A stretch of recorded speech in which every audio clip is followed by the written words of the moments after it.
Halloween, everyone. Welcome back to another spooky episode of What You Watch and the extra scary edition. So this one, we're going to be discussing horror films, one of my favorite genres of movies. So I am super pumped to start this. So before I begin, I want to remind everyone, you can always comment anytime on the chat, have a question, have a concern, comment, favorite scary movie, anything. Please don't be afraid to do that. So let's begin. So I want to introduce again my fabulous coworker, Tim Godzinski, to join us again. Fabulous. Hello. I'll take it. Yeah, you should. Yep. Welcome back. Thank you. Thanks for having me back for the third one. And this is, I love movies, period. But I'm pretty sure horror is my favorite genre. Just because it encompasses so much. It's just fantastic. Good choice. And also joining us today is our special guest, Lisa Pike, who is also a horror movie aficionado. Ever say that word? Horror movie lover, let's say. Hi, Lisa. Hi, everybody. Thanks for joining us. Oh, sure. Welcome to the fold. Yes. Officially a Whatcha watching her. Yep, you're part of the group now. You're part of the Cool Kids Club. Exactly. Yeah, we're treated with great respect in the library. We do, yeah. So, Matt, should we just dive in? Is there any opening comments you want to say about how we're going to be going about it tonight? Or Sure. I kind of want to start with basically horror is a very polarizing genre, so it's always interesting to see why people like them, why they don't like them. I'm always curious to hear. So I'll leave it to you guys. Why do you like horror movies? What do you think what makes you drawn to them? Like really love them? Lisa, go ahead. Ladies you have the floor. Yeah, ladies first. Anyone can go. Well, I've always kind of liked them because I feel like a lot of times they're unafraid to bring things to the front that aren't typically nice to discuss, or people are willing to discuss. Like some of the the skeletons in the closet, if you want to put it that way. I tend to go for more the socially driven kind of horror that has that kind of subtext to it. Where it's the little guy fighting against the big world, that kind of thing. So I always kind of like that aspect of it. I don't know. I've found over the years, various movies I've watched, that the stories are just usually very well written. And they draw you in, they pull you in, and you want to see what happens to these people 9 times out of 10. So, that's kind of where I come from with it. Okay. I agree with that. Yeah, and I really, in previous episodes of What You Watching, we talked about how whatever we're addressing, the blockbusters or the Academy Award movies, it was that we loved that when a movie could surprise us, where it took us in a direction it didn't think it was going, and that's what I like about the horror genre. And when it's really well done, like Lisa, the way you said, it incorporates social issues, and when you think of the really in your face horror movies of the 70s that were just considered to be, ghastly, like The Hills of Eyes and I Spit on Your Grave and things like that. Even Cannibal Holocaust. Oh boy. I mean, they were huge reflections of what people were watching on TV with the Vietnam War and the rioting and everything. The grindhouse era, basically. Yes. Yeah. Yeah. I love the metaphor. I love the metaphor of it.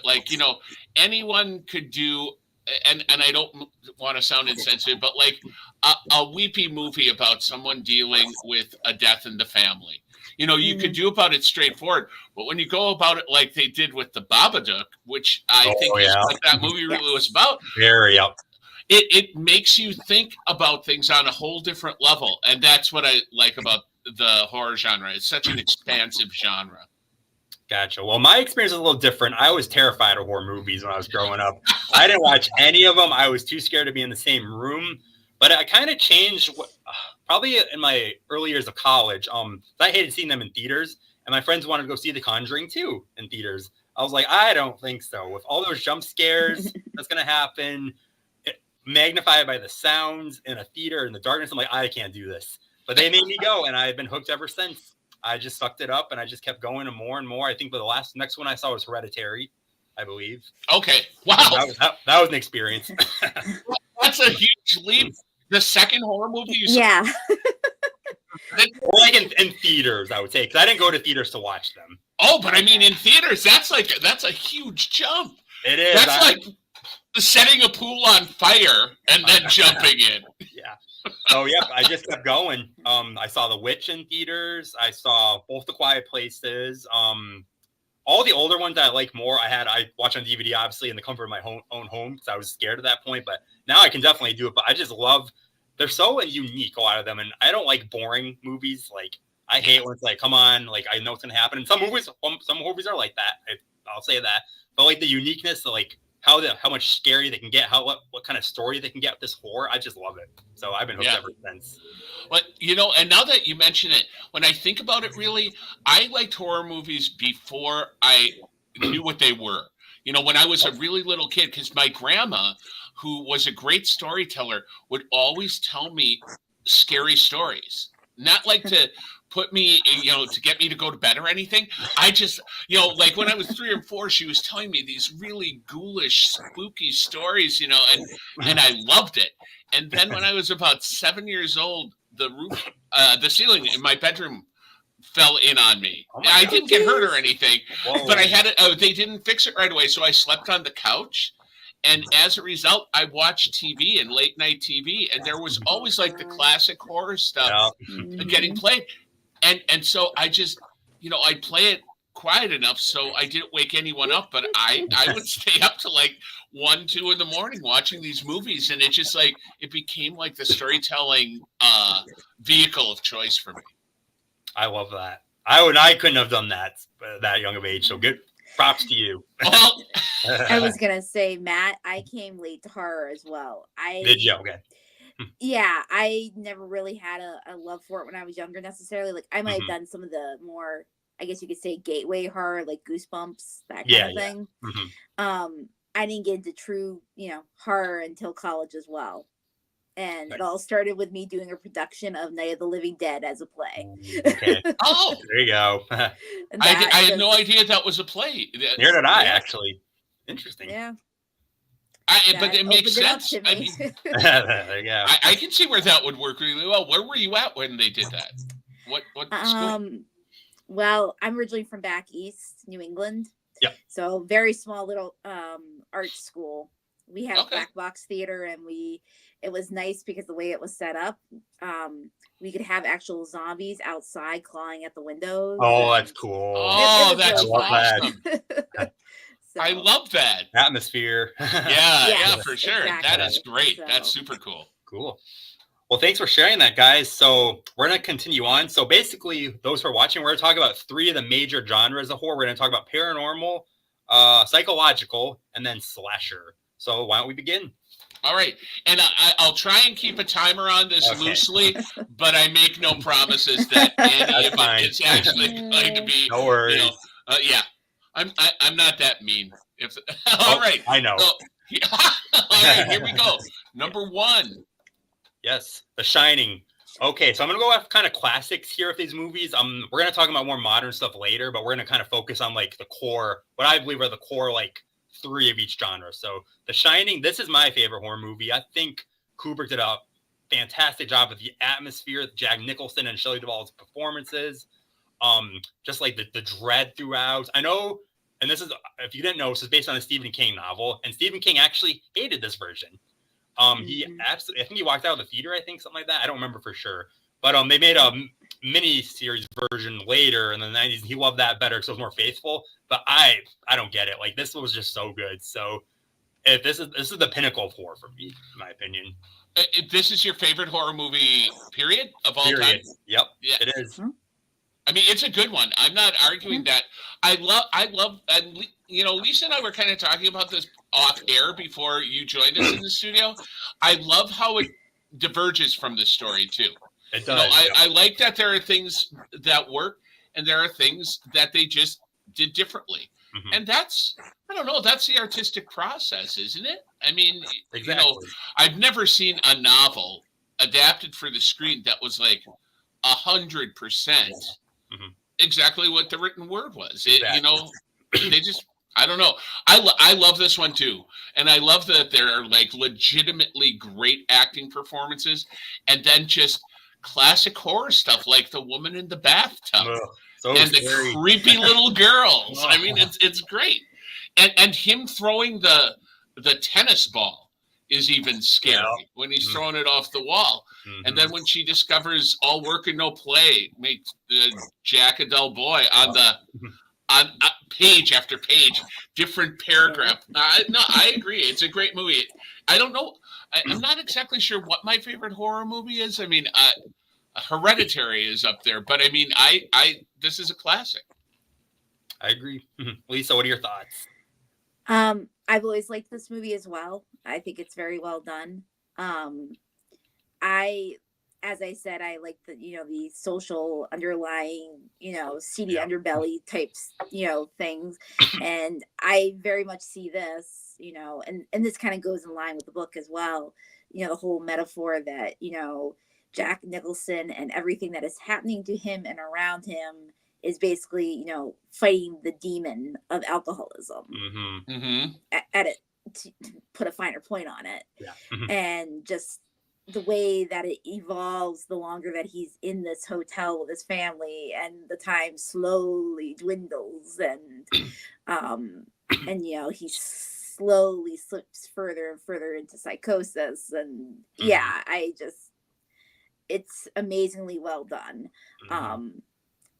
And having watched the documentary about it and some of the backstory with that, and knowing the fact that the kid that played Danny had never really acted before, and what he was able to do and convey, it's just amazing. Yeah, agreed. And I wonder if Stephen King hated so much because Kubrick came out and said that it was a story about a haunted hotel, but that it was more a story about a haunted marriage. Oh, yeah, I do remember that. Yeah. I would agree with that. Yeah. And I agree with that too. And I think maybe Stephen King just liked the thought of it being about the setting as opposed to the play within the play, which I really enjoy. I would also hazard to say in that respect too, that maybe it just hit a little bit too close to home for him. Oh, didn't think about Probably. that. Yeah, they could have. Just saying, absolutely. Most of our really good writers, past, present, whatever, have their demons, and they a lot of times seep into their work. And I think you see it a lot more so with his earlier work. But yeah, it's a good point. And what he was going through in his life at that point, exactly. that's a really good point. All right, kudos. Shall we move on to our next film? I think we're good. Yes. All right, cool. And we really we're pretty close to adhering to what we have. So awesome. And the next one is all right. Our next paranormal is Poltergeist. Another one of my favorite ones. Not necessarily like flat out like horror, but there's a lot of unsettling scenes in this one. So I really appreciate. This was Tobe Hooper, right? That did this one. Toby Hooper. Okay, yeah, I thought he did a great job directing. There's just those little scenes in this one that just really scare me. Like I think the one that really sticks out to me is and it's not really even that scary, is the scene in the kitchen where she turns around, comes back, all of a sudden all the chairs are just like stacked on the table. It's like, what just did that in that amount of time? Like, that is powerful stuff. I don't know why that freaks me out so much, that scene, but it just does. And just like the clown, the special effects were pretty good for its time too. This was 80s, I think, mid-80s, mid-80s, I want to say. Yeah, like early 80s, I think it was like around 82, 82. Yeah. It was just, I don't know, I love it. It's very entertaining, very spooky. Not like, it's almost like a starter horror movie, I want to say, for people who are getting into it, I would call it. But I think it's great. I agree. It's like a slow boil. I mean, like you said, the chairs being stacked are a foreboding of something to come. Yep. And so it sets the tone. I also like the tree. The man-eating tree was pretty fun. And I do like, I've seen the girl. I've gone to her burial place in Hollywood. Right. And she's right next to Marilyn Monroe, which is a very bizarre juxtaposition. I like the whole TV thing, too. Yeah. I mean, they took normal things and made them creepy. Which was a nice touch. Exactly. I liked about it too. Yep, exactly. And I like the pure hokum too of like, you know, that the movie was actually filmed on a house that was on an ancient Oh Indian yeah, all the burial ground. backstory. I forgot about that. Yeah, I love You're it. right. You know, but it's And fun. It's a fun horror movie. Mhm.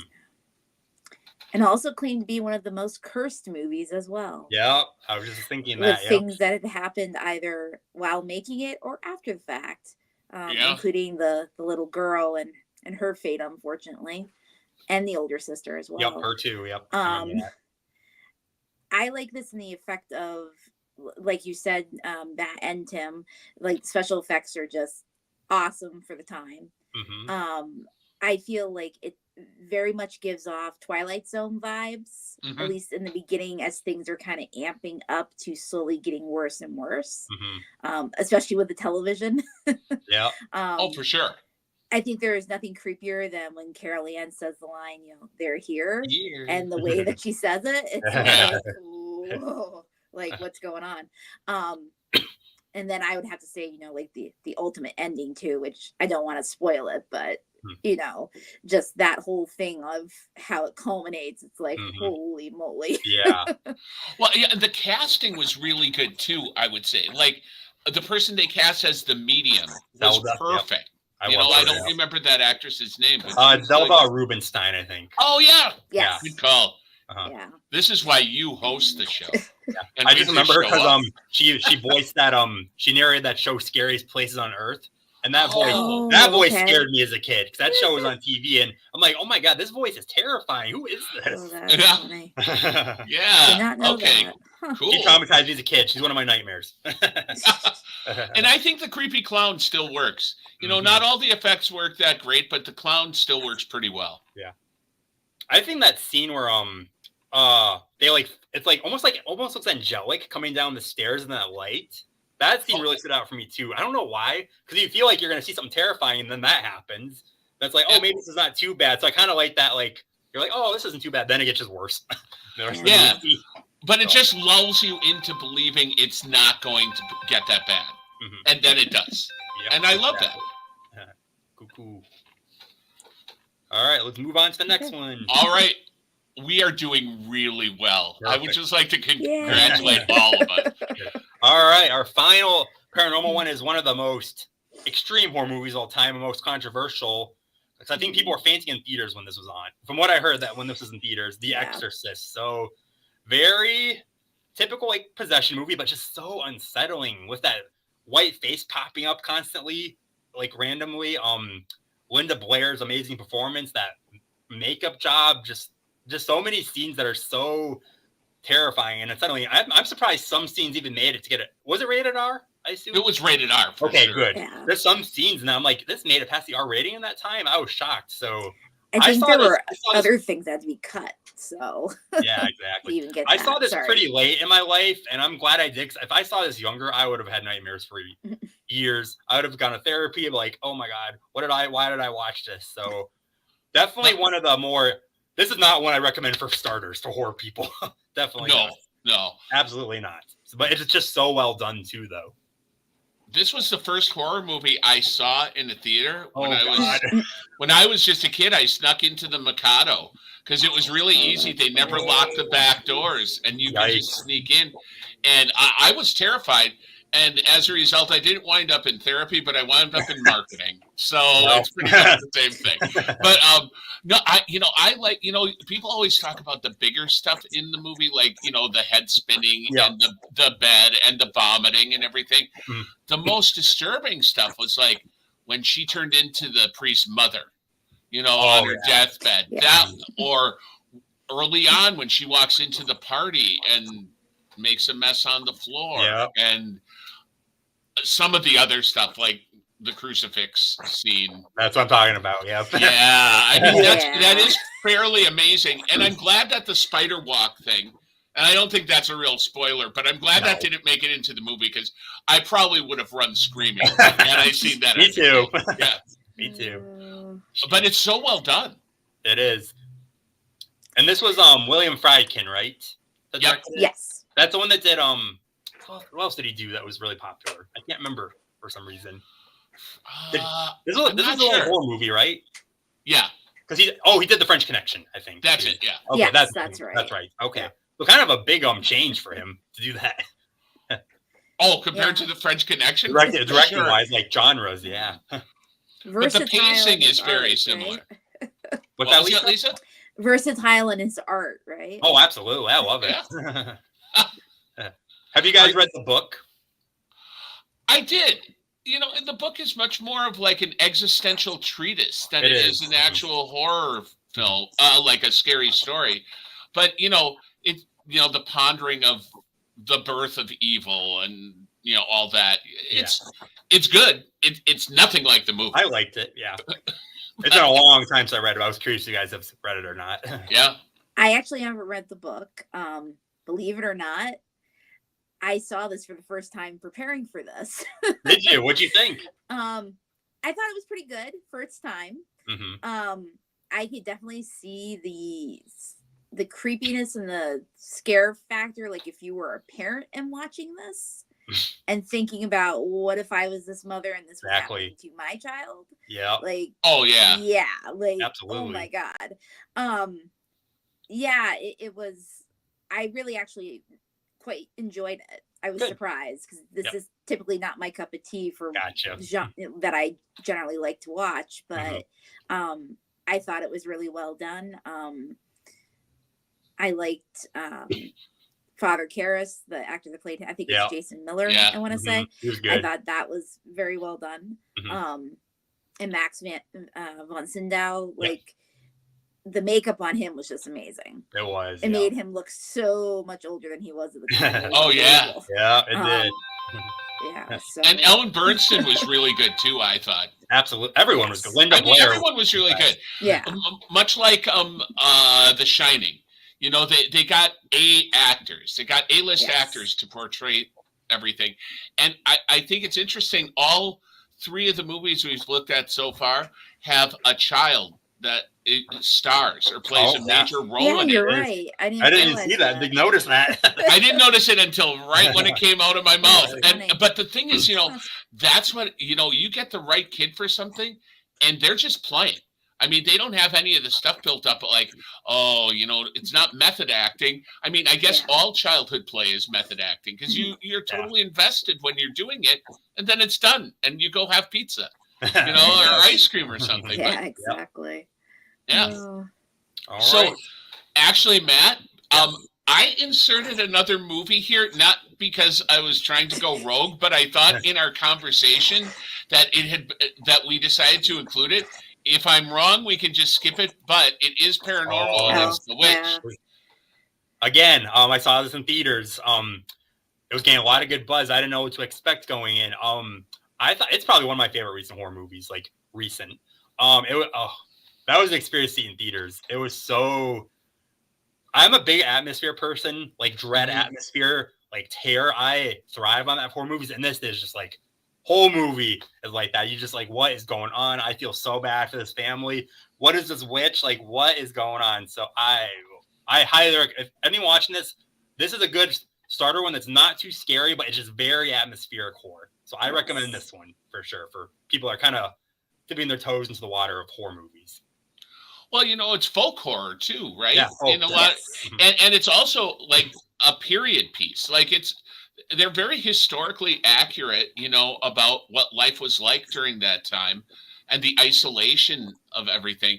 But you're right. I mean, atmospheric wise, it just sets it immerses you in it, and then it kind of just starts to mess with you. Mm-hmm. And that's what I love about it. And any movie with a goat, I'm okay with that. Goat that talks. Yeah, talking goat, even better. I heard that they like researched like what like kind of accent they had, and they like they wanted to go really accurate for the time, and I really appreciate that. And I think they use natural lighting the whole movie too. Yeah. So when it's dark for real. So I really appreciate like how authentic they wanted to be with it for that time period. Yeah. Yeah, I really loved it. Yeah, the ending shot still haunts me. That was a very, very unsettling last shot, in my opinion. the opening was pretty unsettling. It was, yeah. With the mortar and pestle thing, it's like, let's go. I guess I see what this. Yeah, but it didn't disappoint. That's what I like. And it's short and sweet. We were talking about, I think, like me and you, Tim. I think we're talking about like how movies feel like they have to go long nowadays. This one's only like 88 minutes, I think. So, and it really gets to the point in that short amount of time. So I like that. Yeah, me too. Mm-hmm. I remember seeing this in the theater as well. Did you? And was very creeped out at the time because you didn't quite know what was going on. Mm-hmm. If they were psychotic, if the witch was real, like you just didn't know. Mm-hmm. And I enjoyed it in the effect of when it came out and I was watching it, I was still living back east in New Hampshire. Ooh, okay. So Salem was not far away. There you go. Kept that in mind. So That's cool. It was very interesting to watch that and kind of see a representation of like, this is something that could have happened. Yeah, exactly. And, the community shunned the family and, was it, the right choice to make or wasn't it? And exactly. That whole thing. So, So, yep. Great one. Yeah. And no winking either. Like there wasn't any commentary. They just played it like it was a documentary almost, which I really enjoyed. It was just like, I love good storytelling like that. Mm-hmm. So good choice putting that in. All right. I think we're going to move on to our genre 2, which is psychological horror. So let's get started. And here we go. The first one up there is... All right. This is Silence of the Lambs. Huge Oscar winner at the Academy Awards based on a very popular book. Everyone was top-notch in the movie. Anthony Hopkins, of course. Not Julianne Moore. She was in the sequel. The other one, sorry. Jodie Foster. They both won Oscars, I believe. Yep, they did. Yep. So, very, not technically a horror movie. I'd almost call it a psychological thriller, but it just comes up so often when you type in psychological horror. I had to include it. It's more like a cat and mouse game with a serial killer with another serial killer helping. So that's how it goes. This is another one. I saw late, and I was like kicking myself I didn't see this sooner because it's so good. Like, just so more, definitely unsettling too, but just like, yeah, definitely a great one for sure. Yeah, I like the look of the film too, and how it would go from like kind of austere real jail to, the whole captive mess of the house, like how, and then when Hannibal starts committing crimes, like how it's almost, it's like Baroque art, and even the filming of it, the lighting changes and everything. I liked how they just kept jumping around. There's another film we're talking about later, and I'll just name drop it now. We don't have to get into it. Is Long Legs.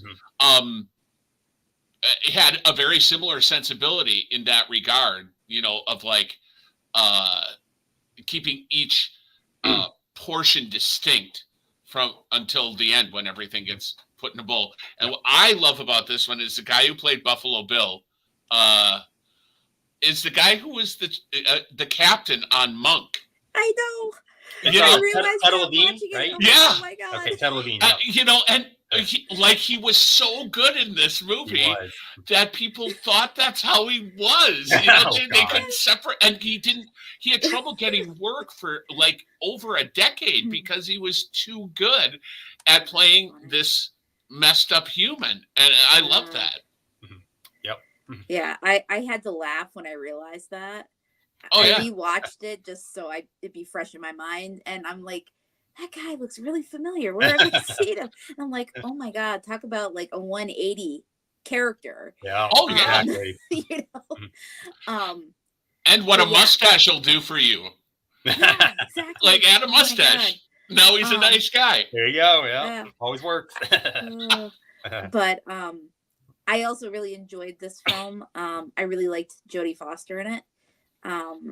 I thought it was great to see a strong woman not letting the men toy with her and standing her own ground when it came to talking with Lecter or any of the other police, FBI agents. Like, I am right here with you, and I know just as much as you, so don't be putting me down. Yeah. There you go. I thought that was awesome. So Yeah, and that she didn't need a savior. You know, exactly. it's one of the first, and I think that's why it connected with audiences so strongly too. She could take care of herself. Yeah, which is great. You know, and don't get me wrong. You know, it had been around, like in "I Spit on Your Grave," for example. You know, but then that brings up the question, like, when does the victim become the victimizer, kind of thing, and it's a cruel circle of society. You know, blah blah blah. This one was just a strong, realistic portrayal. Yeah, you know, it wasn't metaphoric at all, which is great. Jesse had a comment. I love that movie, and it's so quotable.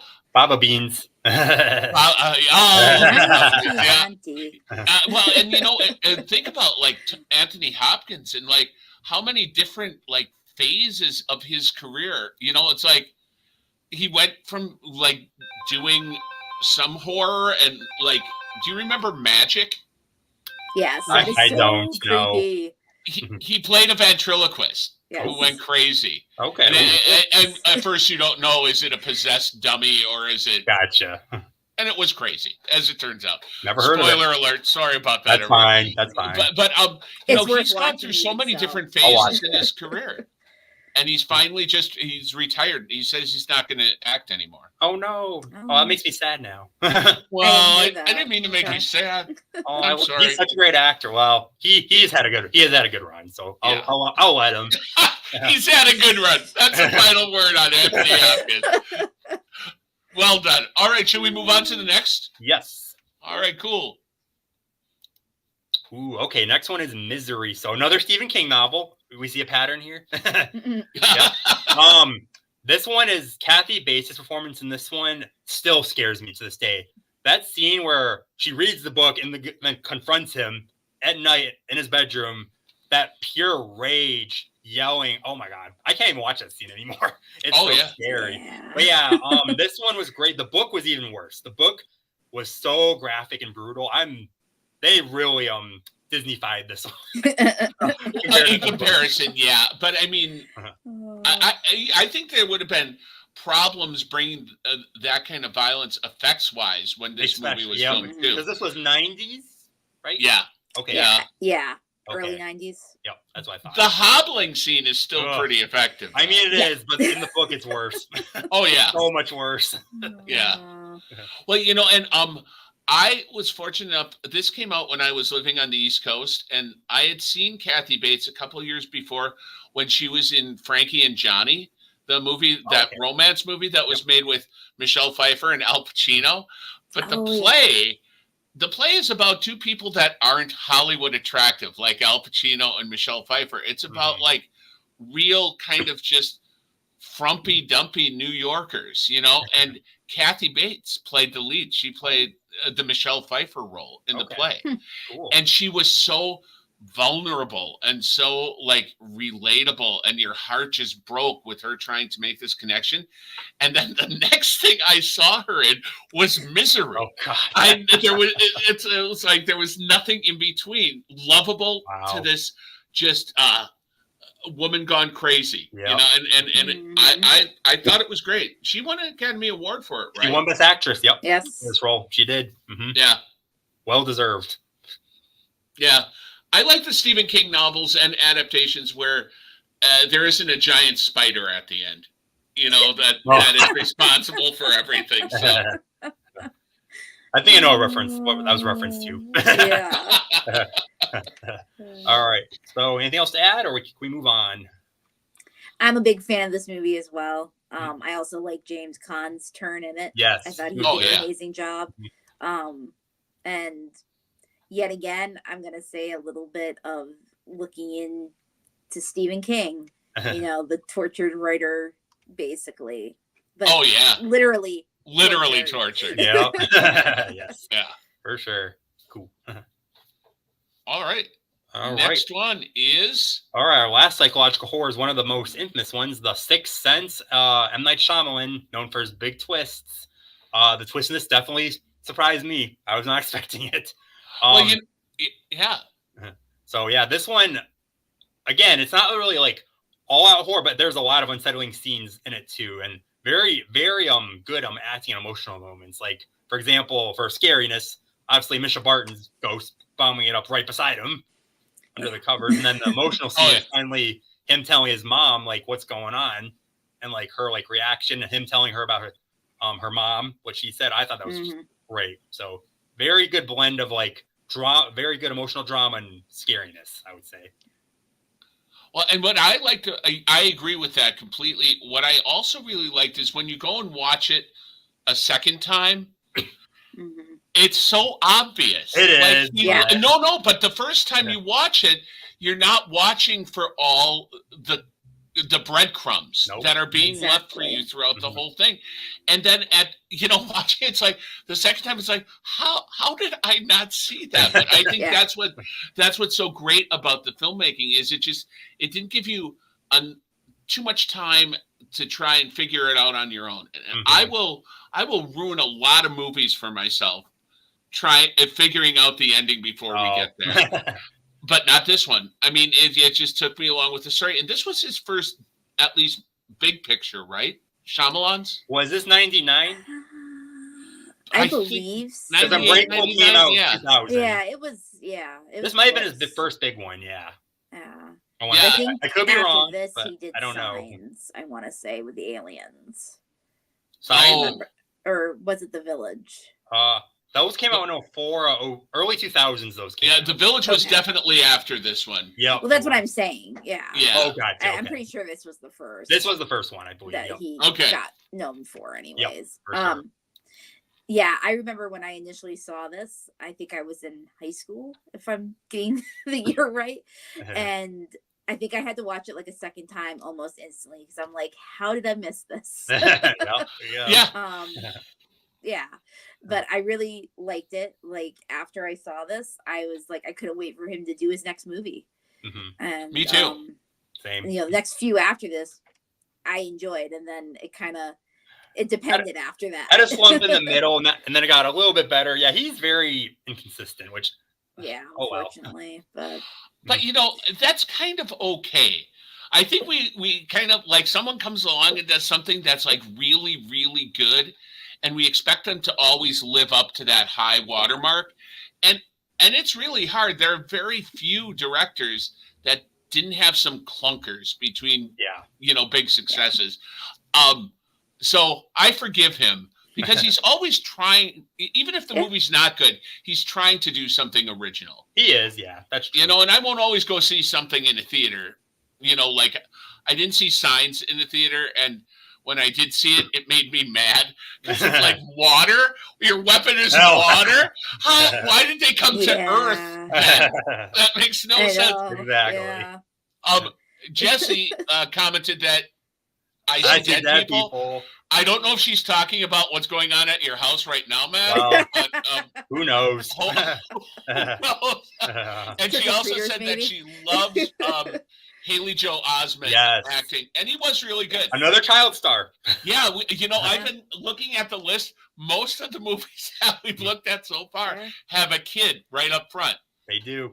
And then we also have Therese chiming in. I loved it and was thrilled with the ending. Stayed unknown to me until I saw it. That's hard. Yeah, and that's always good, because and now especially people love putting the spoilers out. Right away. That's like if I want to see something, I won't even come close to a review until I see it. Yeah, I do that too. Yeah, I try to keep them at arm's length the best I can. Oh yeah, me too, definitely. And Matt, you said this was the last movie, but again, I added another in here from our conversation, and the next one it's still in the thriller genre is Shutter Island. Yes, that's right. Yep, that was a good one too. I read the book first. No, I did. I read the book right after I saw the movie, and both were pretty good. The book, it was pretty faithful to the book, I would say. This one actually, I agree with that, Matt. This one I actually saw in the theater, and it definitely, the way it was done kind of threw you off kilter. You didn't quite know what to believe. I felt like the way that things summed up in the end of it, I kind of felt like it left it to your interpretation. I can see that. To Absolutely. like you could be adamant and say it was one way or the other, but I felt like there was still like it was so what do you call it? Untrustworthy narrator, Yep. kind of like Very. run with that. It's just like, well, is this the case, or is this another like, layer to the craziness that's going on, Yes. Yeah. So Yeah, I didn't even know it was a book. Yes, it is. Yeah. Dennis Lehane. Yep. Hopefully I can still work at the library. They don't care. I really liked the movie. I thought it was stylish and well done, and again, great performances. Like, I guess that happens when you get Scorsese to direct a movie. You don't have a hard time getting A-list actors to sign up for it. But I loved it. I loved it too. And I think DiCaprio, I mean, I wouldn't want to know Leonardo DiCaprio. I wouldn't want to hang out with Leonardo DiCaprio, but I think he's a really good actor and very versatile.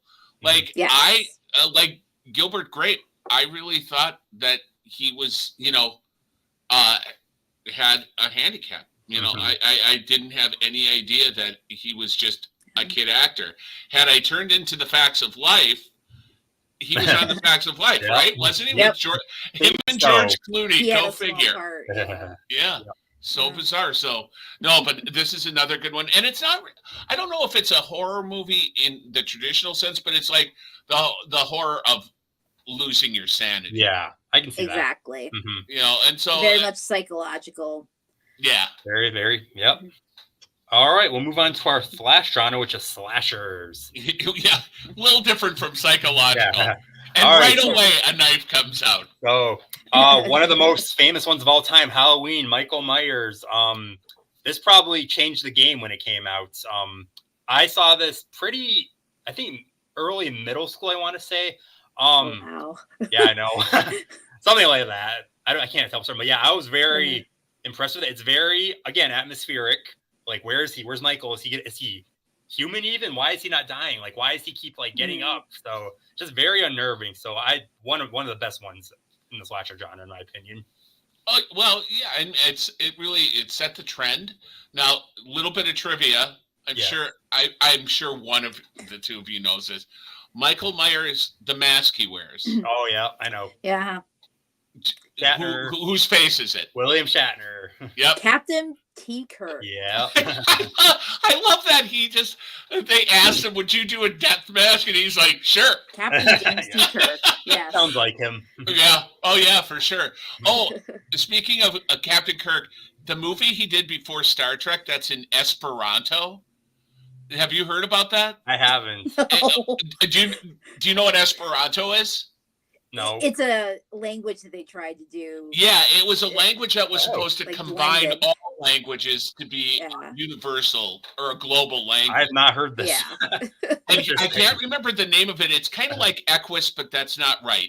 But before he got cast in Star Trek, he starred in this movie that was completely done in Esperanto. Oh my God. And it's being re-released with subtitles now. So I've never seen it. I can only imagine it's a hot mess. Probably. So I give Shatner this. He tries just about anything. He'll give anything a whirl around. Yeah. Yeah, he is game. He is definitely game. I like his, awesome. like goofy made-for-TV horror movies in the 70s. They're fun to watch. Yes, like Kingdom of the Spiders. Yes. Jumps out at me. I love that one. The animal horror of the 70s. Yes. Oh, it's such a good genre. And they were mostly on TV or just were in such limited release or at drive-ins. Like the giant spider invasion, which was filmed in northwestern Wisconsin, right? Exactly. Oh, okay. Nice. And starring Alan Hale Jr., the skipper. And I remember the giant spider, even as a kid, I'm like, that's the goofy kind of spider that's put on a Volkswagen. You could tell it was on a Volkswagen. Oh, that's funny. Oh, for Halloween, though, I think a Halloween in the series that kind of gets a bad name because it was just so disconnected from Michael Myers is Halloween 3: Season of the Witch. Oh yeah, that was because that's not even part of the plot, is it? No, I mean they just totally deviated and did a movie about they Stonehenge. used the name for press, basically. Yeah.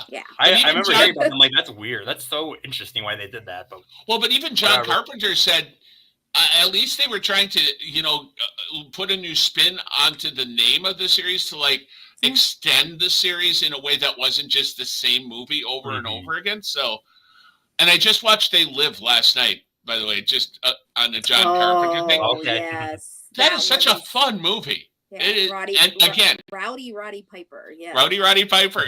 And it wastes no time. It's one of those bang it out in 87 minutes movies. I love it. But no, but Halloween, just the way it changed the slasher genre, it's historic. And I had a friend who was deathly afraid of Michael Myers, and this was when I was at St. Mary's College. So 6 of us all got Michael Myers masks and positioned ourselves around the house. And he ran screaming from the house because he thought Michael Myers was everywhere. He didn't even register that it might be us messing with him. Wow. Yeah, I'm a great friend to have. Sounds like it. Well, more so when I was younger. I'm not going to do that anymore. But shall we move on to? I think we're good. Yes. Yeah, sure. All right. Okay, cool. All right. Oh, wait. That's later. How did I was gonna say I didn't think that was. Oh no! Oh no! I think I forgot to download. I forgot to download 2 pictures. All right, we can. Well, I have it on here, so we know. I know what's next. Yeah, I'm gonna take this out for a second. Okay. And we'll just talk. It'll be just our lovely faces, and my beard is pretty scary, so I'm gonna get that going for. Okay. So, anyway, our next one is going to be Nightmare on Elm Street. So another classic slasher with a classic horror icon, Freddy Krueger.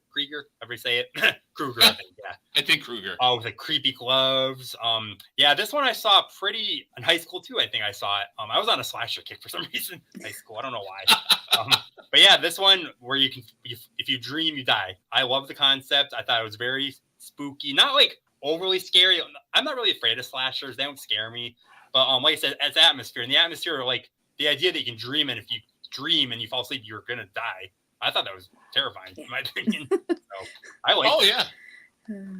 I like the first one more than any of the other ones. I thought, and I saw it again last year when they showed it at the Mikado around Halloween time. And, it doesn't really hold up. I mean, it's still good. But when I saw it, I remember it freaking me out like that. I thought it really captured nightmares well. And some of it still does, like when she's trying to run up the stairs and sinking into the stairs. Yep. That is still very nightmarish. When Johnny Depp's character gets like, I don't know, splattered from the onto the ceiling. I mean, that, there is still... really good moments, and the concept is still really good. And I loved it when I saw it, and I loved it that they kept Freddy in the first one didn't say much. He wasn't like a joke or a quip machine, and he was primarily unseen in full light. Yeah, you're right. Yeah, and I love that because that was also very much like a nightmare. Like you won't see a lot of things. You just know there's this lurking presence that's out. That's going to get you. And so when it came out, I really did love it. I love it a little bit less now, but that's just because the game has changed so much, I think. It has. I agree with that. Definitely. I really liked it in the effect that as you're watching it, I feel like you're watching it through the eyes of a teenager. Yeah. In their perspective, because I don't know if you guys necessarily picked up on this, but when I was watching it recently, again, just to refresh myself, if you pay attention to like the adults and how they are when the kids are around, they all come off as massive jerks. When you're a teenager, let's face it, you think pretty much every adult in your is a massive jerk. Yeah. Including your parents. So For sure. I just thought that was really well done, having that like like I said, watching it through the eyes of a teenager to some extent, like seeing it from their perspective. And then on top of that and everything else that goes on during high school, they have to worry about even being able to get an hour of sleep, if that, 5 minutes. It's like, that's a really good point. It is through the eyes of a teenager. Because maybe that's why I thought it was better when I was younger too. Maybe that's possible. Because I just naturally identified with it, and now I'm like now I'm old. No, I'm sorry. I'm old. I have to be renewed in Logan's Run. The main character that Heather Langenkamp plays, Nancy, whenever she had interactions with her parents, and I didn't notice it quite as much as with the mother. Like, she had her issues with her, don't get me wrong. But it's like whenever the father interacted with her, I'm just like, wow, he's a massive jerk. So, and it was just like, where is this coming from? The kid's done nothing to deserve it. It just, So I just thought that was kind of interesting to see that. So yeah, that's a very cool point. All right, good. I never even thought about that. All right, ready to move on next one? Sure. Okay, our last one for slashers is going to be Scream. So this one I have not seen actually fully, so this is the only one on this list I've not seen.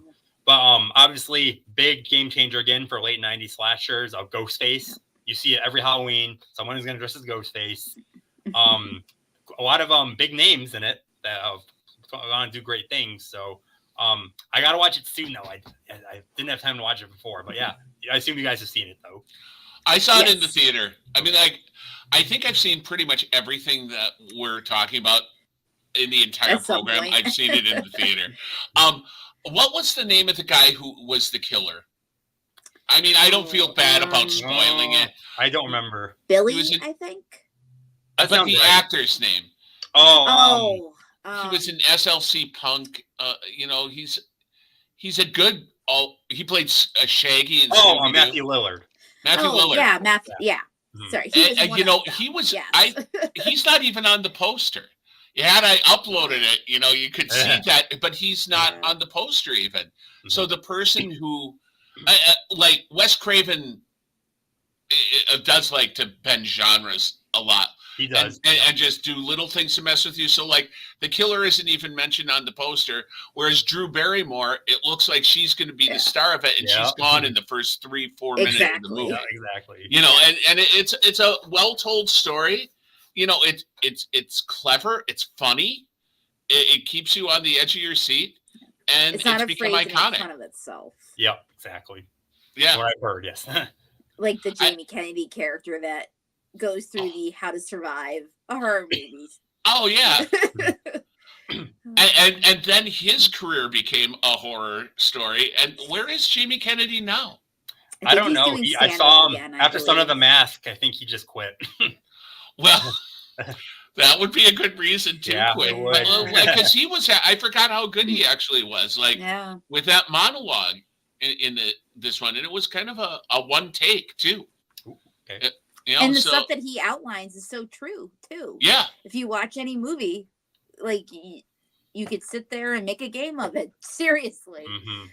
Have your bingo card with the different tropes, Oh, yeah. But, Wes Craven's been in the horror game for so long that it's very believable that he wrote that monologue, because he'd been doing it. Like, did he do the original Hills Have Eyes? I think so. Yes, I believe that was him. So he's just been changing, different genres within the horror genre itself. Stylistically, he's just done a lot of stuff across the board. So, it's fun to see him speak on it in this movie. Yes. I didn't see all the Screams. I liked the first one so much I didn't want to ruin it, because sequels are so tenuous. A lot of times they're just not as good. Although I have heard the last two that came out recently have been pretty well received. 6 and 7? Yeah. Is that what it's okay. I haven't seen. I think I've only seen 1 and 2 of this. Yeah. So the two that just came out recently, Jenny Ortega, they got really good reviews. So. Oh, see, I forgot about that one already. But that's right. That wasn't out that long ago, right? I think they're supposed to be making last another year one too. Yeah, probably. So, but they're getting good. It's pretty well received so far. It's I like feel like It's Oh, like go ahead. printing money, though. I mean, the Scream movies. People just love the concept of it. Mhm. I almost feel like it's getting to the territory of like the Saw movies. I think we're on like I Saw love- 10 which I now. love. Yeah. That came Oh, out, is that like, how 10 far years they are? ago. Saw Yeah, 10? I think so. 10. Yep. Yes. That is a lot of Saw. The last Yeah. one's actually really good. I mean, I saw the first one and I liked it. You know, we had talked about this during the summer blockbuster edition, Matt, Mhm. was that the problem with sequels is you can only ramp things up. Exactly. You know, Mhm. by and large, that's what happens. You know, it's got to be bigger, faster, louder, flashier. And so with horror movies or, you know, like body torture Yeah. kind of movies, you can just, all you can do is keep ramping. And, you know, that's why I thought, well, Saw's good. Like Hostel, too. Yeah. Like, Yes. I really enjoyed the first Hostel. I thought that was very clever, very well done, made a nice social It commentary. did. Yep. But I don't need 6 of them.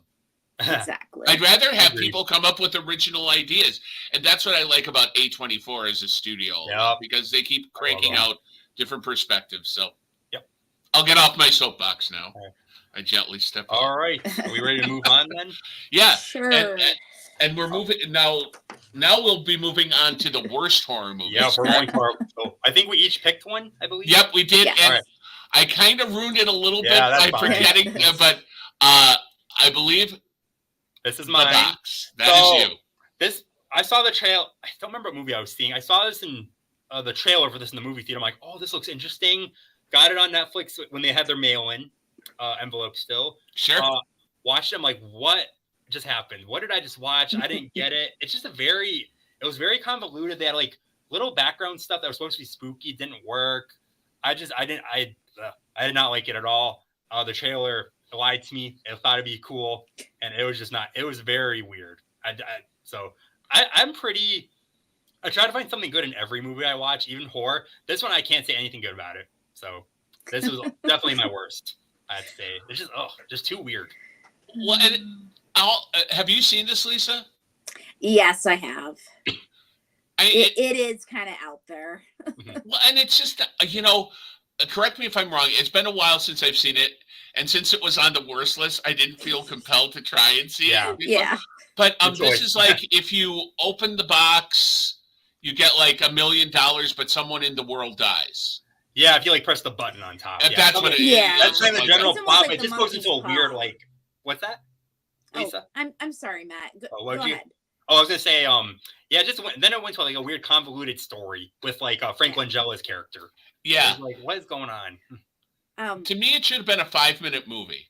Maybe it could have been a short. Yeah. Yeah, you know, it's just like, okay, I'll take the money and someone dies.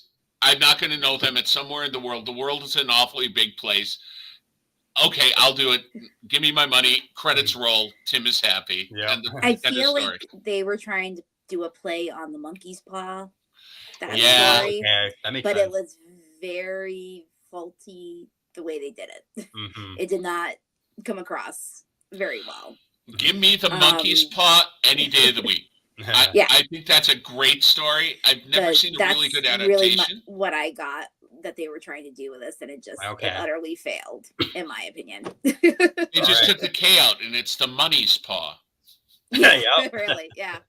Ba-da-ba-ba-da-ba. So, no, I agree with you, Matt. Dreadful movie. Yep. So that's mine. So I believe next up is Lisa's. Oh. Yes, the half. I've not seen this one yet. I won't spoil it, but because It's hard it's to M. Night spoil. Shyamalan, Yes, it is. and it's one of his, in my opinion, lesser movies. Mhm. Main reason I remember this so well is it was the first movie I got to see that was, I think it was rated R, and for the violence that was in it as an adult. Oh, It was the first movie I saw in the theater rated R as an adult. Like after my birthday when I turned 18 or something. So this is why I remember it. But it's one of these movies that you think it's going to amount to something, and then when it gets to that climactic, point, it ends up being kind of a cop out what it ends up being. Mhm. Just to sum it up, basically people start committing suicide randomly. Mhm. And there's no reason for why it's happening. You have no idea. So everybody's freaking out, of course. Mark Wahlberg is in it. And he plays part of a married couple. And Zoe Deschanel plays the wife of that married couple. Okay. Which that pairing alone I found kind of weird. Mhm. Yeah. Like chemistry wise. But it's basically kind of them going through this new like apocalyptic thing that's happening, and you're thinking it's going to be something like biochemical or other stuff that is going on, and what it ends up being, you're just like, really? And that's kind of my sum of what this movie, it's like, it just leaves you like you couldn't come up with anything better. Okay. Yeah. And granted, like the eventual, like what it is that's causing it, I feel like if it had been handled a little differently, maybe it would have had more of an impact. Okay. But it pretty much fell flat, at least for me. Okay. So Sharon says, I don't love horror, but I'd watch a movie with Mark Wahlberg in it. I don't know. See, Mark Wahlberg to me is as good as his director. Yeah, Like, I can see I that. can see that. Yeah. I've seen other things I've liked him in. It isn't Yeah. like I have anything against Yeah, the me guy. too. Yeah, for It's sure. just wasn't the I've movie. definitely liked him in. Like, I think in Boogie Nights he's phenomenal. For Mhm. example. But look at the poster. The poster even tells you it's going to be a mess Yeah, I don't like the poster at right all. from the get go. Yeah, it was. Yeah. And you talk about their chemistry. They had no chemistry. Bummer. Did you think like as Zoe Deschanel and him like? Yeah, I don't know. I don't know. The There wheels was, just like, came a off side that one. story thing because they're like their marriage wasn't good, and that was like a side story, and Mm. it was really like, truthfully, in my opinion, not needed. It just muddied what was going. Like I got what he was trying to do. Like he was trying to do a character study and make it more about the people than the event that was going on, but it just didn't work. Okay. Yeah. So Agreed. All right. 100%. And now we'll get to my hated movie, and I'm going to do my best to not be too specific because it's still making the rounds right now, and it is Oh yeah, I forgot. The Substance. I don't have any clue why people love this movie. If someone's watching along and can tell me why they love it and why it won the best original screenplay at Cannes. Really? It did, yeah. Yeah. Wow. Okay. And there is nothing original in this movie. I feel, well, what's most original is that Demi Moore is giving a game performance. Good. She's given it a shot at trying something different. And I can appreciate that. And that's why I'll give it a 2 out of 10. But that is... everything about it is so contrived and stolen. Like it's a combination of like a twist on the Portrait of Dorian Gray combined with a twist on The Thing combined with a twist on David Cronenberg's The Fly. And it just adds up to this. I feel like it's like a sham torte filled with hate. It's the world's worst dessert is how I felt. And I just really don't get it. And someone just commented, that's reminiscent of the tragedy that was Smile 2. LOL. I didn't see it just because I was afraid, because I haven't seen it either. I did enjoy the first one. I still gotta watch it. I thought it was well done. I mean, it was really a metaphor about mental health. I mean, it wasn't even that much buried. It was kind of right on the surface, and that was okay. Sharon says, great poster for The Substance, though. The tagline piques my interest. Yeah, the Friday I don't get this kind of poster. interesting. I'm curious. Yeah, what does this poster mean? Okay. I don't want to. I don't want to spoil anything. The poster is good. The poster is also revealed in like the first minute of the movie. So Okay. so I'll give a 1 minute of the movie spoiler since it is right there. Okay. Is they show an egg, and they break the egg, and they inject it with the substance. And then the egg shakes a little bit, and a new yolk pops out of the old yolk. Okay, gotcha. That's why. Okay. And it's I don't know if you can tell really, but it's a little smaller. Yep, I can. This yolk is a little smaller, and not quite as good as the first yolk, which is interesting. That the tagline is, "Have you ever dreamt of being of a better version of yourself?" When arguably, even in the poster, you can tell it's not a better version of yourself. Yeah. It's a slightly lesser It's a version. more plastic version, right? Yeah. Yeah. Yep. Exactly. And Sharon says, I didn't realize it was a horror movie from the poster, so I might try it. I wouldn't have guessed it either. You know, I'm kind of curious to watch it just to see what a train wreck it is. I'm gonna try it for sure. I do think it's a train wreck, and I have to say, like Dennis Quaid, who can be quite good, is wasted in this movie. Ooh. Oh yeah, I forgot he's in it. Yeah. Looks like Margaret Qualley. Oh, I like her. Okay.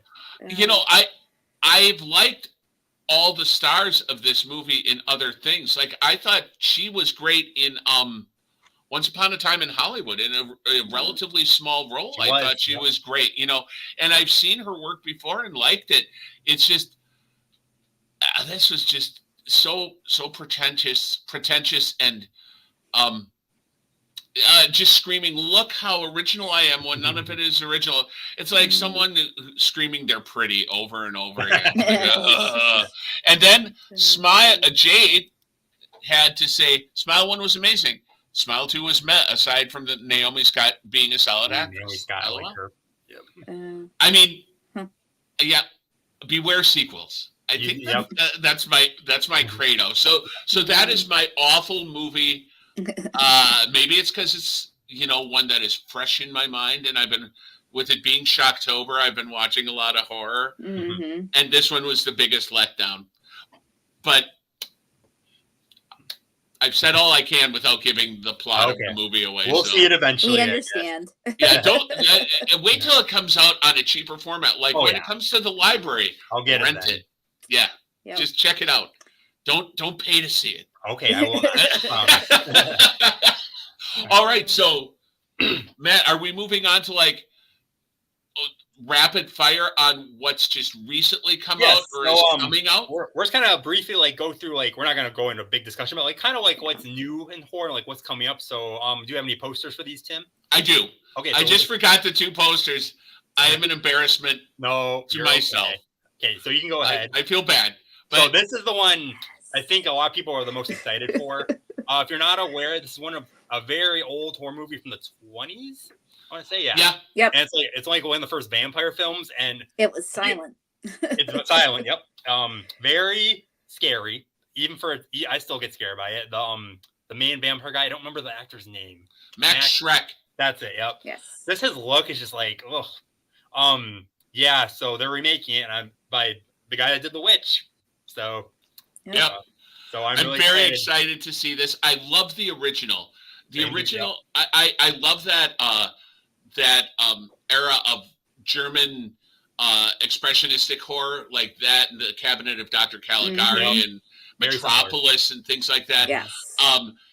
But the original Nosferatu is so artistically gorgeous. It is. I mean, arches within arches and just extreme takes. I loved it. And the movie that they made about the making of this, Shadow of a Vampire. Yes. I thought it was interesting that Willem Dafoe played the vampire character, and he's in this, but not as the vampire. So I like that. I can't wait for this. Yeah, so that's my favorite upcoming one that I'm really excited for. All right, next one. Next one is Salem's Lot. So another Stephen King. This is one of his first novels. It's one of my favorite ones. This book still scares me. There was two adaptations, one in the 70s that was pretty well received, I think. Mm-hmm. That one in like the 2000s that was kind of meh. This Yeah. one, I'm really curious to see how they do. I'm not hearing the best things about it, but I'm still going to give it a try. Do you know who's in this one? I don't know. I don't know any actor. It's changed a lot. It's been one of these movies that I want to say like probably the last 10 years they were trying to get made. Oh, And okay. it kept getting tabled for various reasons. Mm-hmm. So it's actually a yeah, movie. I thought it was a show. Now that I'm reading the poster. Oh, I thought it was a show, miniseries. No, well, it was originally a miniseries. Yes. Back, and some of that still holds up. Like the original one with when the boy is visited by his friend who's been turned into a vampire, and he's outside his window on the second floor. Yeah. I remember watching this as a kid. It's like, why would you think about opening that window? You're on the second floor. What is wrong with you? Yeah, but I love the original. The remake wasn't very good, but the original was fun. Yep. So, I mean, this is getting talked about a lot, but like you said, Lisa, it's been bounced around for so long. You kind of got to worry a little bit, but there's a lot of buzz, and it's. I don't think October 3rd. I don't think it's come out. That was when it was supposed to be on Max. I think they delayed the release. I want to say I saw that somewhere. Yeah. I just thought. I think it's supposed to be. I didn't aware of that. They delayed it closer to Halloween. Gotcha. Type of thing, okay. Possibly. Okay. I wouldn't swear to it, but. Next one is Long Legs. Well, this one's really one of the most popular ones right now. I have it at home. I didn't get a chance to watch it before this program, but this is the one that's like really critically acclaimed at the moment. So I'm so excited to finally watch this. But have you guys seen it yet? I have. Not yet. Okay. I loved it. And this might be one of the reasons I dislike the substance so much, because I thought this raised the bar really, for the new horror that's coming out. And the studio that released it, Neon, is putting out a lot of interesting stuff now. Okay. Neon and A24. But I would say, like, the elevator speech probably on this one was, okay, here's what's going to happen. We're going to combine Silence of the Lambs and Hereditary. And there we go. And here's the kicker. I'm going to get Nick Cage to star in it too. You know why? Because I'm Nick Cage and I produced it. So, but he is phenomenally good. And I'll tell you something that isn't going to be like, it's not going to be a spoiler at all. Okay. But he based the character he plays in this from his mom. Oh. He said she was not into what the character is into, but she was a very troubled woman, and that's who he based the character Interesting. on. I did not hear that. Okay. And I love that. It's Oz Perkins who directed it too. Tony Perkins' son. He's a great.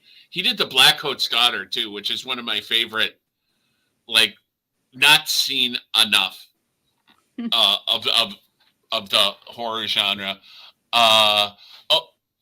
Therese had a late comment coming in regard to the movie Salem's Lot. I love the original, and we saw this version today. Oh, okay. And she thought it was really good. They redid some moments, but it had some good scares. Oh, good to know. Thank you, Therese. That is a great comment to know. Thank you. This is why we encourage people to join in the conversation, because that's good to know. And I trust Therese. So if Therese says it's good, it's got some good scares, gosh darn it, I'll watch it. There we go. All right. On to the next one. Heretic. Oh, yeah. So I don't know a lot about this one, but I saw the poster when I was seeing another movie. I'm like, ooh, this looks interesting.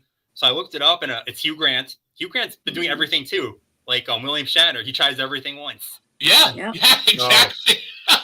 Pretty much. So, yeah. The plot sounds interesting, so I'm gonna give this a try when it comes out. But this is a biggish newest one I've been hearing about. So. Yeah, they pushed the release date back so that it's in Oscar contention.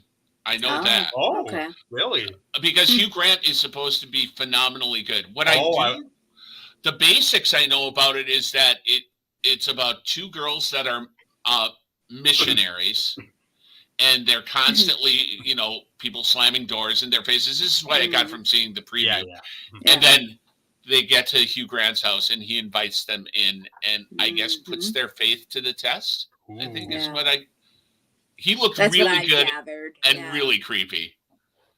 So I noticed you're gonna wish that he didn't invite them in. I'm guessing. Yeah. Probably not. Probably not. But yeah, I can't wait to see this one when it comes out. Just because I've also liked a lot of what Hugh Grant's doing now. Now that he's moved away from being a heartthrob, he's doing a lot of interesting work. He is. Yeah. Absolutely. All right, let's move on to our next one. Speaking of evil, so I saw the trailer for this one several times. I love James McAvoy. He's awesome. I'm like, is this movie really gonna do good? But the reviews have been pretty good so far, and he looks very unsettling in it. Basically, almost looks like keep a family hostage situation. They're like psychopaths. That's what I got from it. So I really want to see this one. I'd like to see this as well. What do you call it? I actually saw him play somebody with extreme mental health problems in the movie Split. Yep, saw that too. M. Night Shyamalan did. Yep. Oh, and yeah. he was amazing in that. So I'm really tempted to see this. I'm also curious in the effect of that it is a English remake of the original movie is, I believe it was Danish. Yeah. Oh, okay. And I'm curious to see both of them and see how this translates. Yeah, I'm going to try and see them back to back. Like I want to watch because I've heard they've changed a lot from the original. Yeah, Danish that's movie. why I'm like, But, I don't know. But I think McAvoy is great playing psychos. Yes, you know, I agree. In Split, he was great, and I liked him reprising the role in Unbreakable. To be honest, he was good in that too. Yeah, yeah. I think he's genuinely a good actor. Sometimes you can tell when he's just doing a money grab, but when he's really committing himself to something, he's very, very good. He does. Yep. I want to see it. I haven't seen it yet, and you know who else wants to see it? Jesse wants to see it. Yes. we saw the trailer in whatever movie we saw. So it was interesting. You know, one thing I really like that it works in my favor is my wife Mara hates horror movies. So I will go and see like a later showing just in Manitowoc of a lot of these movies, and it's usually a private screening. So I eat my popcorn loudly and I do the same thing, Tim. It's great. It's always awesome. It's the best way. It's the best. And she's like, "Yeah, go. I'll watch some British rom-com." I'm like, ugh, that's terrifying. If you really want to see something terrifying, but yeah. Anyway, I'll move on to the next movie. All right. Oddity. So, this is another one that's been pretty well critically acclaimed. You've seen it, Tim, recently. You said you loved it, and just the premise with like anything like dolls and stuff like that are like inanimate objects that are part of the plot just creep me out too. So I'm really it's Irish too, isn't it? Yeah, it's an Irish indie film. Okay. Which is great. You know, it's a different perspective on the. You know, technically they're calling it a horror movie. I don't know that scary movies are an actual like subgenre of horror, but it's not. It's great. I thought it was phenomenal. I mean, it was so atmospheric. The look of the movie was great. The actors who I've never seen before in anything were fantastic, especially the woman that's in the poster. Yeah. She plays herself and her twin. Oh, okay. In the and this isn't giving anything away. And that wooden golem, money. That is just so good. But it's just, I tend to think of it as like if Hitchcock had done a horror movie, this is the horror movie that Hitchcock would have done. Gotcha. I'm excited to see it. That's interesting. Absolutely. Yeah, fantastic. I as much as I try to get people not to see The Substance, I try and get people to see Oddity because it was really, really good. There we go. All right, we'll move on to our next one then. All right. Excuse me. First Omen. So this is, if you're not aware, this is kind of a prequel to the original Omen, and a lot of people are skeptical about this one, but I really liked it. I thought there were some scenes that pushed that R rating to the max. I'm like, how did that get past to get that did not make it NC-17? But again, very atmospheric. I've noticed there's a lot of religious horror movies coming out recently. Yeah, I noticed there has been a slew. Quite a bit. Yeah, I just have The Exorcism with Russell Crowe at home. Even though he was just in the Pope's Exorcist. So what's he doing? Like, is this the same movie? I was like, is this a sequel? But no, it's a whole entirely different movie. I'm like, yeah. Well, then there's The Nun. The Nun, and then there is a lot. You're Immaculate. right. Immaculate. Yep. Yeah, there's a lot of religious horror at the moment. I've seen half of this. I haven't seen all of it. It's in my home, and I don't know why. I've liked what I've seen. I It's just good. haven't gotten back to it. Yeah. I was distracted by many other Shocktober movies. So, No. So have you seen it, Lisa? No, I have not. Not at this point. I think you'll like it. It's Yeah, I shocks can me try from it. certain points. I've seen Yeah. the original Omen, so I probably, you know. I love the original Omen, and I love all the urban legends around the original Omen. But my favorite thing is when the hellhounds are attacking at the cemetery, that those are really hand puppets. Oh, Really? right. I remember that. I've Oh, heard Yeah, that. they were God. just people operating hand puppets that were, Oh my cloaked in God. black and unseen because it was in shadow by the wall. Okay, And I need to watch it was this just scene puppets. later. I love it. Because I love it. I love it. totally want to look this up and watch this. It's very cool. I believe you. I just can't believe it. Yeah, I think I remember hearing that. Yeah. Yeah, I like when practical effects are really done well, because that makes you just appreciate like the art of cinema and fooling people, Exactly. Well, like you had said about the Texas Chainsaw Massacre when we were talking about stuff earlier. Oh yeah. Like how everyone talks about how much blood and splatter there is in the movie, and there's a pinprick really of blood, isn't. and Not a that's lot. it. That's I love it. It's mostly that's the implied. beauty. Yeah, that's the beauty of film, right? It's what it gets you to believe you saw, and I love it. Next movie is Werewolves. Oh, this one I'm not familiar with. I think I had mentioned this. That's right. You did say Um, that. Yeah. This one, I actually read about on a horror blog online that I follow. It sounded interesting. It sounded like it was going to be a combination of Wolfman and The Purge. Oh, Basically, what I've read so far is it's supposed to be like a year after like this event took place where there was this supermoon and like everybody that was exposed to the light of it became a werewolf and attacked everybody else. Ooh. And basically it's been a year since that initial one happened and it's gonna happen again. And people trying to survive it knowing that it's coming, basically. I want to watch that. That sounds good. Yeah, it sounds kind of interesting. that sounds fun. I like that premise. I do. Yeah, me too. Like a supernatural purge. That's cool. So I was like, Let's it's kind of different. Now, the person who stars in it, I might say his name, Frank Grillo. Are you familiar with his name? I am familiar with him. Yeah. What else has he done? He's in a lot of small roles in a lot of movies. Yeah, I think he was he's one of the Avengers movies. Who was he in that? I don't remember. He was in like either Captain America, Winter Soldier. No, he was Crossbones. Whoever that villain. Oh, okay. Yeah. I mean, the name sounds really familiar, and I just can't place it. Jade has said, and I agree, OMG, it's like a zombie werewolf apocalypse. Sign me up. LOL. Yep. Yeah, I agree. That sounds really good. And then, segueing right from this, might as well, stay a little lupine into the Wolfman, which is coming out around Christmas. Oh, no, they've actually pushed it into January. Oh, okay. I know that it's coming out in January. And this one... Oh, sorry, Tim. Go ahead. Oh, no, go ahead. I was just going to say, I just saw the trailer for this one, and it looks like it's going to be really well done. Okay, good. All right. Yeah, and it's more of like a werewolf. It's more of a disease kind of movie, too, right? Yeah, because I saw the clip. When I saw the substance, there were approximately like 8 to 10 trailers, and I love trailers, so I didn't mind.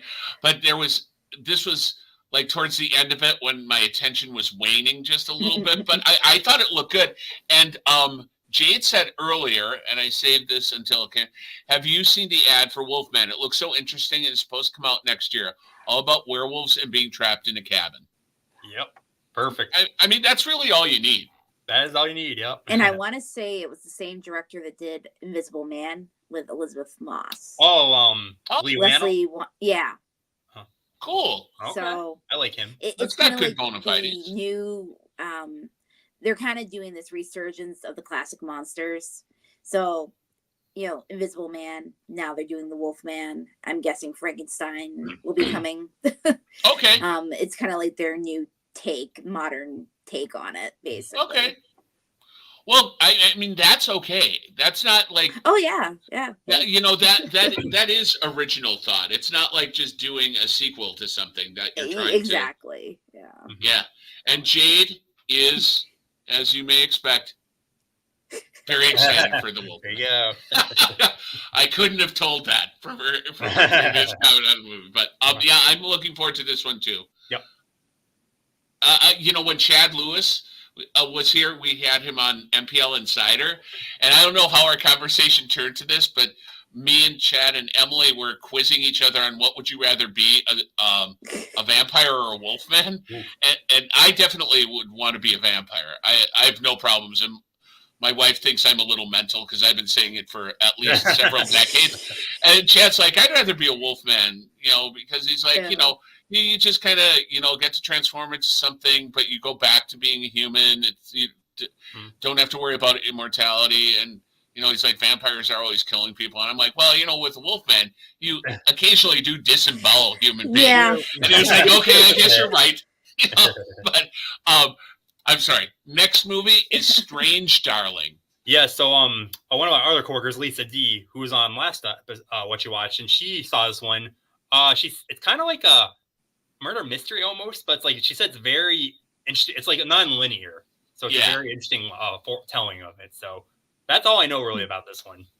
I know that they keep you guessing until it's broken up into 5 episodes. Yes, from what I understand, and then they don't reveal. You don't even have a concept of who the real malevolent force in the movie is until that last segment.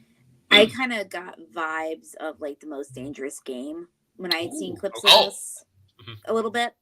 Cool. So whether that's right or not, but that was kind of, like it seemed like somebody was being hunted, but it was, human on human, not human on animal. No, I've heard nothing but good things about this, actually. It was just in the theaters so briefly that I didn't have an opportunity to see it.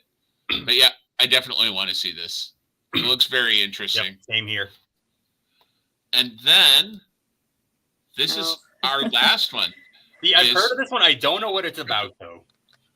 I know the barest minimum about it. It's that a man and his daughter go on vacation to an Austrian chalet, and it's not what they expected, and all hell breaks loose. Okay. It's neon again, like you said. The company, it looks like. Yeah, and it's supposed to be really good. I mean, I love the trailer, but again, this was like in theaters for a heartbeat. Kind of like Oddity. That was just in the theaters for a week. Cuckoo was there for a week. They don't tend to last very long. That's unfortunate. In the regular theaters, anyways. Unfortunately. Yeah, I wish they would have brought it back. Like they do for Academy Award movies or Christmas movies. I'd love it if they did that for horror movies too at Halloween. Nice. Yeah. I love it. Absolutely. My comment I can say on this one, if you like Dan Stevens, who played Matthew in Downton Abbey, he plays a very creepy innkeeper in this one. Oh, cool. Dan Stevens. Jesse, you hear that? Different He loves Dan Stevens. That's as much as I know, but the innkeeper in the trailer is super creepy. But the whole atmosphere of dread and like, it isn't all Alpine Beauty and the Sound of Music. There's a super dark underbelly, and so I definitely am interested in that. And Jade asked, "Is it like Midsommar, where they go somewhere scenic and it takes a hard left?" Sounds interesting. Yep. I don't. From what I've heard, I don't know. Yeah, I don't think it's as folk horror as Midsommar. Yeah, I would agree with that. Where it's being done for a purpose. I think it's somehow more nefarious and ugly. Which is almost fine like by Hostel vibes. Yeah. I love the poster though. Yes. I love the blood dripping off of the title of the movie and the look on her face. I mean, it's just I just love horror movies. I really do. I mean, it's just such a fun genre to play with. All right. And that was our last movie, so I'm going to take that out. I did want to bring this up to you, Matt. Well, easily we could just keep talking about this forever, and they'd eventually arrest us for trespassing. Yeah. But two genres that we kind of left out, which you brought up in your article. One of them was found footage. Oh yeah. There's just so much found footage. Some of it's great, some of it's not great, but it's kind of an interesting, genre. And also folk horror. We didn't have any chance. Really. And there's been a good resurgence of it with like Midsommar and Lamb and things like that. Yes. Oh, Lamb! I gotta see that one still. Oh, that's good. Yeah, The acting in that is so solid, and it's just it's a twisted spin on what the reality of fairy tales is. Okay. I really like that. Let's see, and Jade, shout out to Blair Witch.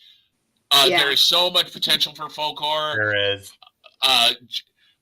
And Jesse adds in, I love Dan Stevens, and he was great in Abigail. Yeah. Oh yeah, he was in that too. Yeah.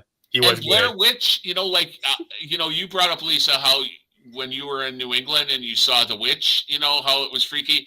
I saw it in New Jersey, and I didn't really think anything of it until I got home and pulled into the area where I parked. Our house that we had was on this forest. And all of a sudden, I'm just listening for things and looking for things hanging in the trees. And what was freaky about our house was it was built by a Greek architect around the turn of the 20th century. And apparently it's good luck to bury a statue, like a classic Greek statue, with the face sticking out of the soil. You put it like at an angle. Okay. And so right next to where I parked, there's a Grecian head sticking out of the ground, and the architect painted the eyes blue.